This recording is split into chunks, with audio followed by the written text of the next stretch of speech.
Magandang araw po mga bossing, buwan na ng Hunyo pero patuloy po tayo sa pamimigay ng mga hot numbers araw-araw po. Palala po ay maging responsable tayo sa pagtaya, tumaya lang sa abot ng acting makakaya at bawal po ang bata. At ito na ang mga hot numbers natin sa araw na ito. Para sa pula ito ang mga clue guide numbers, dagdagan nyo ang mga clue numbers at para mabuo ang tatlong numero sa Swertres pumili sa mga berde para sa single digits at sa dilaw para sa double numbers at ang puti ay para sa S2 numbers. Ang mga clue numbers ay basihan nyo sa pagpili ng mga hot numbers. Maraming salamat sa pag-follow at pag-like and share sa mga videos. Araw-araw antabayan ang mga results mamayang 2L, 5L, 9L. Maraming salamat po. Buenos dias.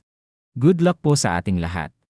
Maganda ang araw nyo mga bossing. Ito na po ang mga hot numbers natin ngayong araw. Para Swertres meron akong binigay na mga sets ng numero at ang mga kulay nito, ang pula ay mga clue or guide numbers na siyang pagbabatayan nyo sa pagpili para sa single digits at double numbers. Ang green para sa single digits numbers eskalera, ang blue para sa single digits numbers eskalera, at ang dilaw para sa double numbers, at ang puti ay para sa S2. At tandaan, ang mga numero na nakapost araw-araw ay pwede nyo pa rin balikan uli. Ang mahalaga sa lahat ang mga clue numbers dahil doon kayo magbabasi sa pagpili ng mga hot numbers. Araw-araw ako magbigay ng mga clue numbers mga bossing subscribers, viewers. Maraming salamat at sa mga binigay nyong stars ay malaking bagay na ito sa paglago ng page na ito para sa ganon makatulong ako sa inyo at makatulong din kayo sa iba. Maraming salamat po. Buenos dias. God bless po.